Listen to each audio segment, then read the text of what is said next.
Hello everyone, today we continue our story about Alexander, which talks about his history. If I wanted to talk about a person in history, who could tell me? Let's now move on to our part 2 of his history. Dropidas anticipated his blow, struck his arm and cut it off, sword and all.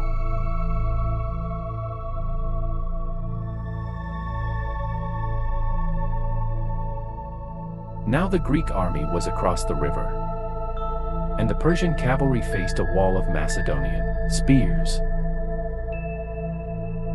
Most turned and fled.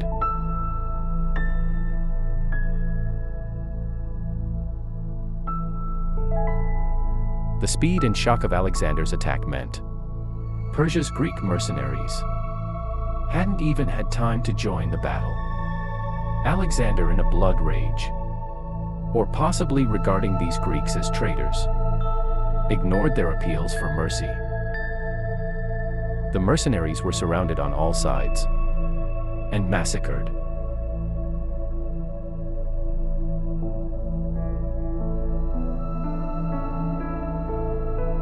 Alexander had won a great victory. Asia Minor now lay at his mercy. But the Persian Empire was still a land of immense wealth and power.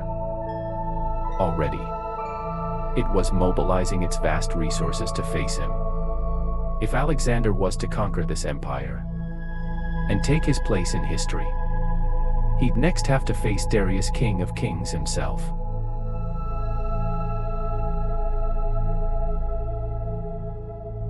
Now, as Alexander approached Sardis, capital of the Persian province of Lydia, its commander surrendered without a fight.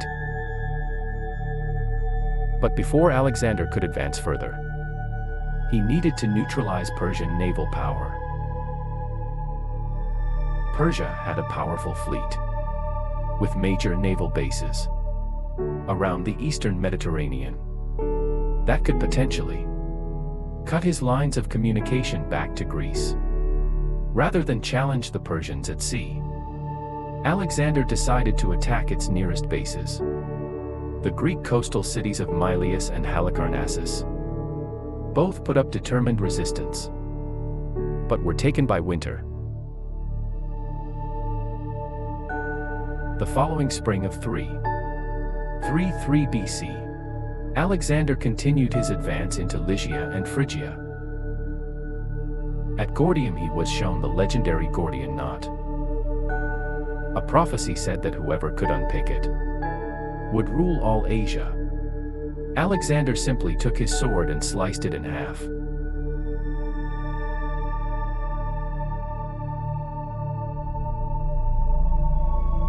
Meanwhile, Memnon of Rhodes, a skilled Greek general in Persian service, led Persian warships into the Aegean and captured the islands of Chios and Lesbos. But after Memnon's sudden death from illness, the offensive was abandoned.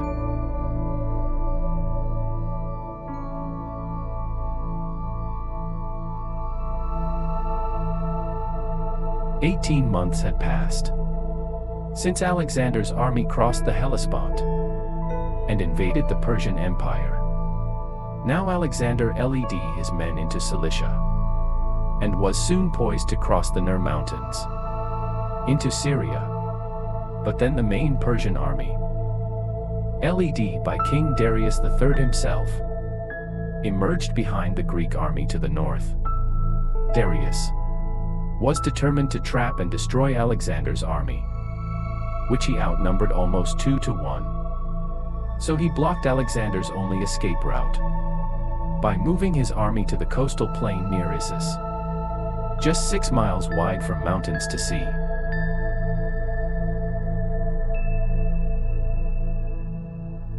The narrow battlefield would force Alexander to fight, but it also prevented Darius exploiting his huge numerical advantage. His army, by some estimates, was up to 100,000 strong and contained some of the finest soldiers in his vast empire, including 10,000 of his own household troops, known as the Immortals. His best cavalry were massed on his right, towards the sea where the ground was better for horses. His best infantry, his Greek mercenary hoplites, formed the center. Persian infantry formed his left wing. Alexander deployed his own army for battle. Once again, entrusting his left wing nearest the sea to Parmenion, with the Greek cavalry and infantry. In the center, as always, was the Macedonian phalanx. Alexander positioned himself and his best troops on the right wing toward the mountain slopes. His elite Agriani javelin throwers, his archers, and behind them, the Hypaspists and the companion cavalry. When Alexander saw the strength of the Persian cavalry facing Parmenion on the left, he moved across his Thessalian cavalry to reinforce him. Despite his overwhelming numbers, Darius held his position behind a small river, the Panaris, and waited for Alexander to attack. He didn't have to wait long.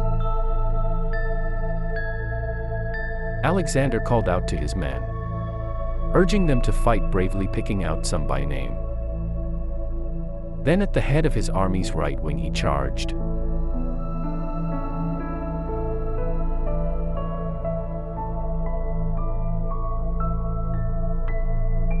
Once again, the speed and shock of the Macedonian advance sent the enemy reeling back. But in the center of the battlefield, the Macedonian phalanx was in trouble. In its effort to keep up with Alexander, its formation had become disordered. Now in fierce fighting with Darius's Greek mercenaries, the phalanx was slowly being driven back.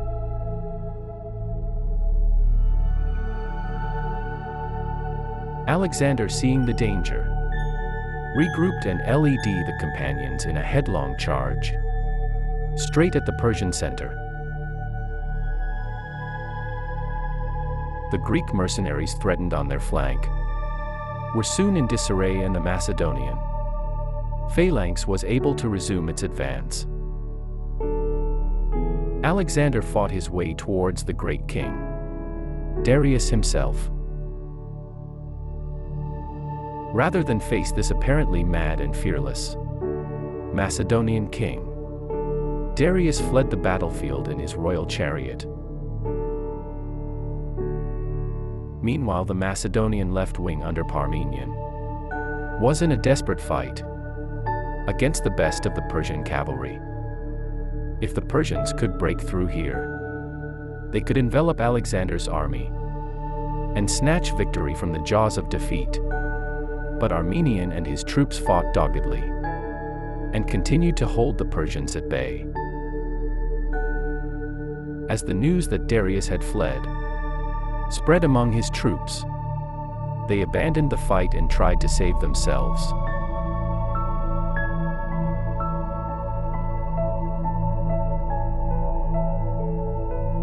The battle turned into a massacre. Ptolemy, one of the Macedonian commanders, told Alexander there were so many Persian dead, his men had used them to fill a deep ravine so they could cross over it.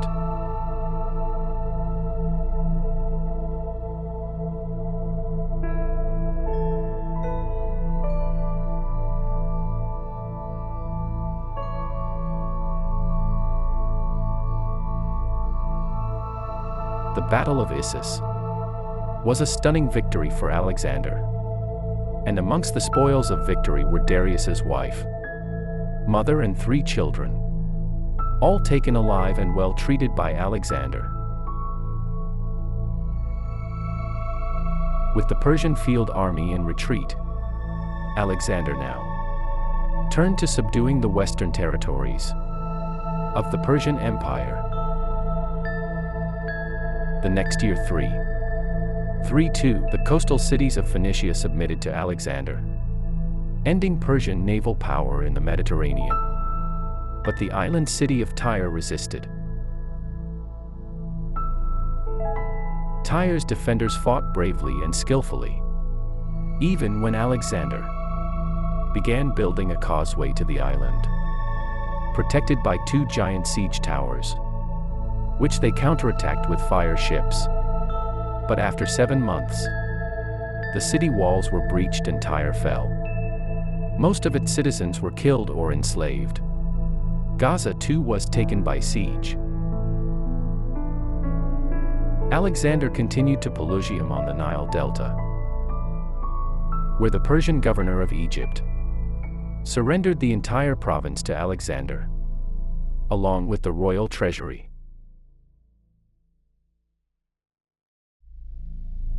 At Memphis, priests of this ancient land welcomed Alexander as their liberator from Persian rule and crowned him pharaoh.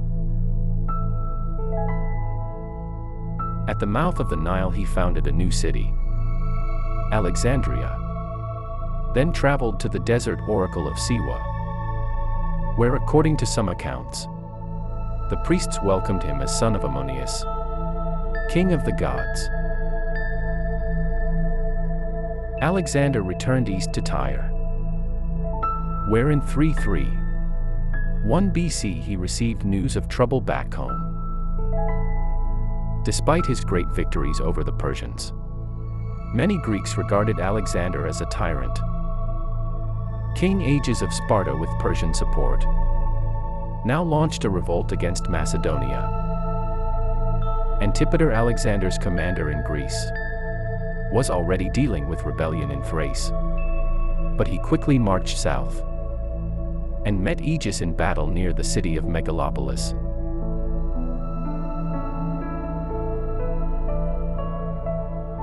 Even the legendary Spartans were now no match for Macedonian military power.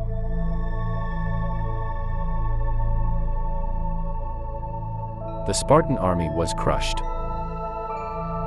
King Aegeus himself was among the fallen.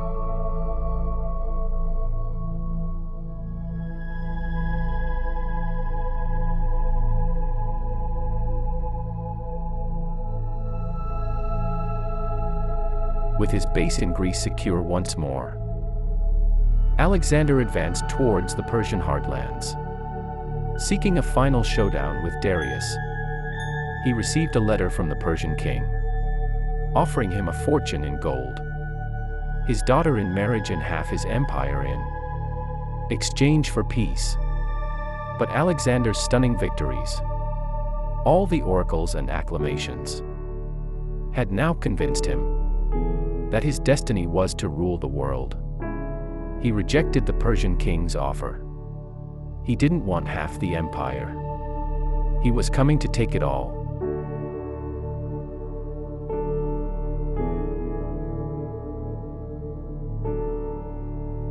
In 334 BC, Alexander, 21-year-old, ruler of the small Greek kingdom of Macedonia, led an invasion of the vast Persian Empire. It seemed impossible odds. But thanks to Greek military dominance and Alexander's fearless leadership, he won 2 great battles against the Persians, at the river Granicus and at Issus.